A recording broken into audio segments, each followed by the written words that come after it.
Being in the credit card YouTube space, we all kind of have our preconceived ideas of how we feel about certain cards, their benefits, perks, redemptions, valuations, all that kind of stuff. So I thought it'd be interesting to see what someone who doesn't necessarily have the same obsession with cards that we do, how they feel about it. So I thought, who better to start asking than my player two, who is only my player two in the credit card game. In life, we're equals. But we're equals, partners. How she sees different credit cards. So this is the player two perspective. I'm Richie, the CEO. This is my wife, Kim, the CEW. And today we're going to see how Kim feels about the new Wells Fargo Attune card. All right, Kim, the Wells Fargo Attune card. Have you heard of it before? I have not. You have not. Well, let's go over it and see what you think. And at the end, I'll ask you for a summary and to rate it between 1 to 5. 5 being the best, 1 being, a dud. Okay. All right. I got this. It's got a weird name. It does have a weird name. And it's kind of a weird card. But a lot of people seem to really like it. So the Wells Fargo Attune card is $0 annual fee. Right now, it has a $100 cash rewards bonus after you spend $500 in 3 months. So it's about a 20% return for a little bit of spend, not bad. It has multiple 4% categories, including self-care, select sports, recreations, and entertainment, and impactful purchases. And those are kind of weird categories. They each have their own subcategories. Okay. Outside of those, anything else is 1%, like most cards. Okay. But let's take a look at those categories. So first, self-care. 3 words for you. Treat yourself. Self-care, they give some examples. Beauty and barbershops, gym memberships, fitness studios, health and beauty spas, massage parlors. And then it gives some specific places and names. So like LA Fitness, Black Swan, European Wax Center, Core Power Yoga, things like that. For the other category, sports and recreation and entertainment, here's where there's some really interesting ones. Create and collect. Now this is things like art supply and craft shops, camera and photographic supply stores, hobby toy and game shops, photo finishing labs, which I wonder if that's like, like Walgreens 1 hour photo, Maybe. Because I think like old school photo finishing labs kind of They used to be not standalone. Yeah, I don't really find any. It also has sewing, needlework, fabric, and piece goods stores. And then some merchants there like Etsy, Cricut, Joann stores, the Lego store, Oculus. It's also got gardening and floral. Other recreation and leisure activities that includes aquariums, dolphinariums, zoos, amusement parks, pool halls,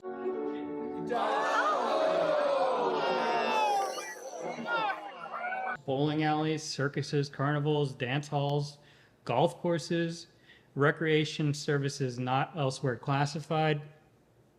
I don't know what that is. Sporting and recreational camps, trailer parks, the Dole Plantation. Still, another subcategory inside this one is pet care. It's a large category. It is, and there's still more. Pet shops, food supply stores, stuff like that. Sports and recreational equipment. So you're talking bike shops, boat rentals and leasing. Like that one. Yeah. Sporting goods stores. So you're looking at places like Academy Sports, Cruise America, Dick's Sporting Goods. And you got sports and live entertainment. That's kind of self-explanatory. Yeah. And streaming music, movies, and books. Also kind of self-explanatory. Bookstore, stuff like that. So before we go... Oh, wait, I'm sorry. There's a third category. Ooh. Planetary.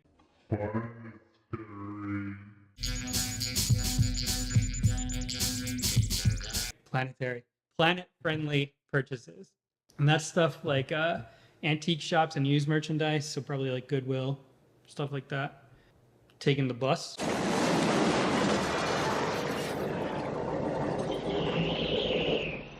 Bus lines. Nice. EV charging stations. Local suburban commuter passenger transportation, including ferries. Doesn't work here. Yeah, I would have thought that was like on buses would fit into that category, but I guess not. Passenger railways, so like Brightline, and other transportation services. And that gives some examples like City Bikes, Lime, Uber. So, all right. So before we move on to other benefits of the card, what do you think about those categories? They're interesting. They're kind of broad. They wouldn't do a whole lot of service for us. You know, we don't really do a whole lot of self-care. I get my hair done, but I pay her by Venmo, so there goes that. And then we definitely don't do too much in the like gym area. So that wouldn't really help us a whole lot. 4%'s kind of cool, I think, from what I hear. I mean, the bonus is easy to meet because that's a week's worth of spending, $500. That's a couple days worth of spending. Yeah, like groceries and gas, and you're done. Yeah. So that's like a pretty easy $100, but I would like more. Yeah. But I know you said it's 20% return, so I guess that's supposed to be good, but I want more. Planet friendly. I love Planet. I love lamp. But I don't think I would utilize anything out of that category either. Yeah. Can you see the card being useful for some people? Like, let's say we lived in a city, you know, like if we lived in New York or Chicago. I think it depends on your hobbies, like, and what kind of things you do. It could be very useful because, like, if you lived in a city, but not only that, like if you are like a photographer and that's like your line of business and you're going to be spending that on a regular basis, why not get 4% back on something you're going to be spending right, you know, regularly? Or if it's like something you're going to spend a few times a year, I don't see too much benefit out of it, and maybe that's the ignorance of not knowing the game, right? But someone that's going to get a lot out of it, I feel like getting 4% back. So I think it really depends on like what kind of person you are. I could see someone that's very like into getting their nails done, their hair done, goes to the gym all the time, does those little hobbies in that hobby category, you know, lives in a city, so it's always using public transportation. Yeah, there's a lot more benefit than someone like us. Like we go to Dolphins games a couple of times, but is that really gonna, you know, reap a ton of rewards? Especially like we've already got the Capital One Saver one, which we use for entertainment. And that's only 3%, but that 1% you're losing per dollar for as little as we would spend in that category anyway. Does it really make that big of a difference? Nope. Some of the perks of the card is you can redeem your rewards for purchases. So let's say you buy something and you want to use your rewards to pay for it, you can, in just a couple of clicks. You can actually pay with your rewards when you're shopping online through PayPal, or you can redeem your rewards for gift certificates. Another benefit the card has is it comes with cell phone protection. That's nifty. Up to $600 per claim, $25 deductible, and I don't see if there's a limit on claims per year. Usually it's 2. I'm sure if I dug deeper, I could find it. Does that change your opinion on the card any? It's nice benefit, but I mean, an iPhone Air, I mean, you pay the difference after the 600, I'm assuming, right?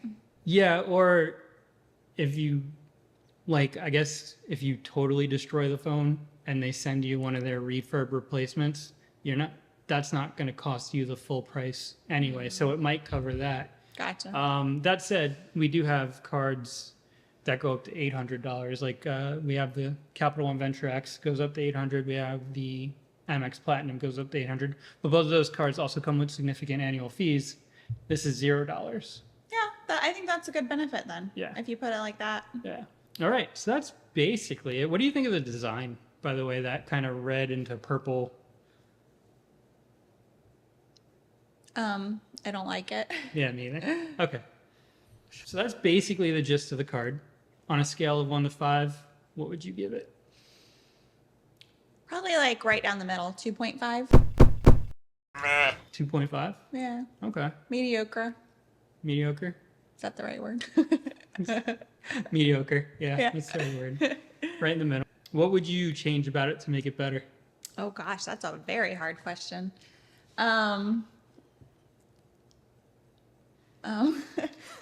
Jeopardy doo doo doo. I think like maybe throw in like a more useful or like a category that's gonna be, and I don't know what this would be necessarily, something that people would definitely use on the everyday or the weekly, so that those broad categories that a majority of people aren't going to use so often, like at least there's a more of a reason to get that card because you're going to get that kickback. So maybe if they had That was dining out. really hard explanation. Yeah. Maybe if they had like dining out in like the self-care. I don't know if that, you know. Or coffee. Yeah. Coffee Something like that. self-care. So that would make it more appealing too. All right. Well, there you go. There you have it. The average card user's perspective is that the Wells Fargo Attune is a 2 point. Mean average. You saw my guess the card performance. I'm definitely an expert.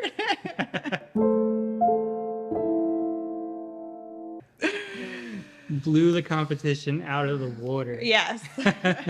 No. Average is being generous. All right, guys.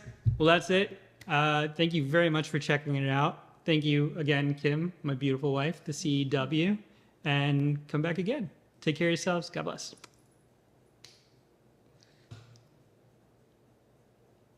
Don't move. I already did. What? Try not to have RPF. Good luck.